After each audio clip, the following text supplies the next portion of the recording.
Sagutan natin itong analytical chemistry problem. Ano nga ba ang ginagawa ng isang analytical chemist? Pinag-aaralan ng mga analytical chemist ang mga sample tulad ng tinapay na ito. Trabaho ng analytical chemist na malaman ang dami ng isang analyte chemical na present sa ating sample. In this case, ang analyte chemical natin ay sugar or glucose na kailangan niyang mahanap sa ating sample na tinapay. Iba pang example ng trabaho ng analytical chemist ay ang pag-alam kung sapat ba o sobra ang dami ng acetic acid sa suka. Dito, ang sample natin ay suka at ang analyte natin ay ang active ingredient nito na acetic acid. May mga analytical chemist din na inaalam yung dami ng mga metal elements sa mga bato. Dito, ang sample natin ay bato at ang analyte ay ang mga metal tulad ng iron, copper, zinc at iba pa. May mga analytical chemist din na nag-aaral ng mga gamot. Kailangan masiguro nila na sapat yung dami ng active ingredient sa loob ng mga pills, capsule at iba pang uri ng gamot. Sa kasong ito, ang sample ay pills at ang analyte ay ang drug na paracetamol. Sige, sagutan na natin to. Sa problem na to, ang ating sample ay yung 150 milliliters ng tap water. Magiging useful na ma-convert natin to liters. Divide lang natin by 1,000. Ito ay 0.1500 liters. Gagamitin natin yan in liters mamaya kasi yung pag-calculate ng molarity, kailangan naka-liters yung volume ng ating solution. Pineserve din natin na 4 yung kanyang significant figures. Dahil 4 yung significant figures na nakapresent sa kanya kanina in ml. So, kunwari ito ang ating 150 ml sample ng water. Itong box na to ang magre-represent ng lahat ng chloride na laman ng water sample natin. Ang nangyari, gumamit tayo ng 1.2830 grams ng manganese dioxide para mag-react sa chloride sa ating sample. Pagkatapos ng reaction, 0.7162 grams ng manganese dioxide na lang ang natira. Ibig sabihin, hindi nagamit lahat ng manganese dioxide, iilang amount lang niya ang nagamit para mag-react kay chloride through this chemical equation dito. So, para malaman natin kung ano yung molarity ng chloride, kailangan malaman natin dito kung ano yung mass ng manganese dioxide na reacted.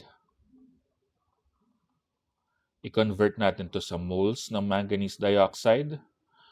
At gamit yung balanced chemical equation na to, gagamitin natin yung coefficients nito para makuha yung moles ng chloride na nag-react sa ating manganese dioxide. At yung moles ng chloride na ito na yung moles ng chloride na present sa ating sample. Makukuha na natin yung molarity dito. Okay? So sige, subukan natin sundan yung roadmap na ito. Number 1, ano yung mass ng MnO2 na nag-react? Ito ay yung mass before na 1.2830 grams. Significant hanggang dito, sa 0 na yan, 4 decimal places, minus 0.7162 grams. Significant hanggang dito sa 2, 4 decimal places din. Ang sagot dito ay 0.5668 grams ng manganese dioxide.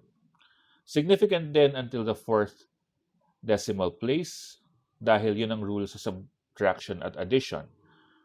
Dapat ma-preserve natin yung same number of significant decimal places pagkatapos ng addition or subtraction. Number 2, kunin na natin yung moles ng manganese dioxide mula dito sa grams na nakuha natin. Makukuha natin ito by using yung molar mass na pinrovide sa atin dito. Bago humarap sa analytical chemistry, make sure na okay yung GenChem natin ha. Itong topic na to, itong calculation na to ay tinuro sa GenChem. So, dapat alam natin na ilalagay natin sa baba yung grams portion ng molar mass. tas yung moles sa taas. Pag ginawa natin ito, makukuha natin ay 6.519438 times 10 to the negative 3 moles ng manganese dioxide. Take note na dahil significant tayo until here sa fourth decimal place, kailangan ma-preserve natin yung same number of significant figures sa ating sagot. Ito ay may 4 significant figures, kaya dapat significant tayo until dito sa 9. 4 significant figures. Step 3, alamin na natin yung moles ng chloride na nandoon sa sample natin. Para makuha yan, gagamitin natin yung amount natin ng manganese dioxide.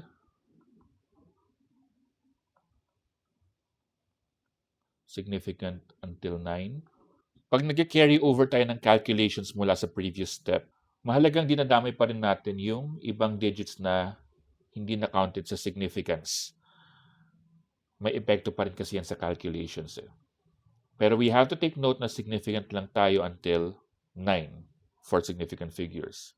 Times, ano yung coefficients nila? 1 mole of manganese dioxide for every 2 moles of chloride. So, for every 1 mole ng manganese dioxide na magre-react, 2 moles ng chloride ang magre-react dito.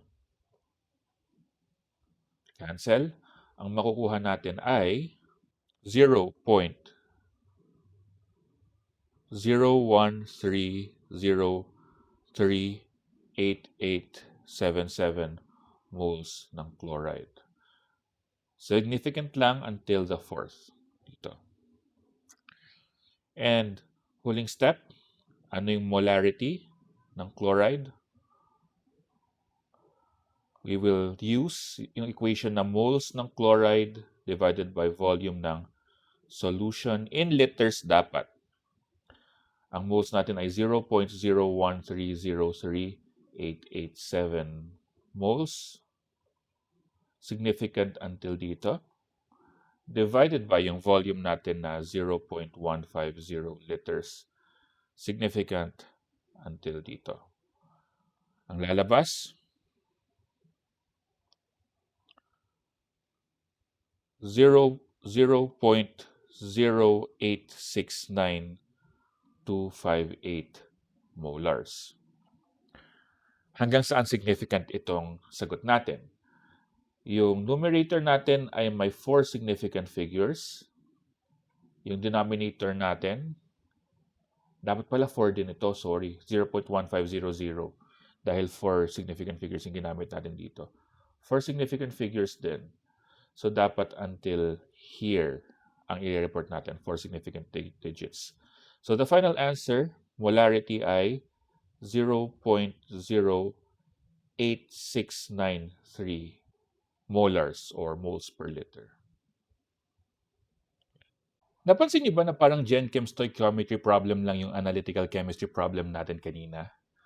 Kung tutusin, kung na-master niyo yung GenChem stoichiometry, yung compositional stoichiometry and reaction stoichiometry, that's almost half the battle in answering analytical chemistry problems. Yung pag-convert ng moles to grams, yung pag-determine ng percent composition, and yung pag-determine ng amount ng product or reactant na involved sa isang chemical reaction, gamit na gamit yun sa analytical chemistry. So para makasurvive sa analytical chemistry, review muna tayo ng GenChem ng maayos. Kung gusto nitong aralin with me or any other topic in chem, physics, or math, send lang kayo ng message or email me here. Did that make sense?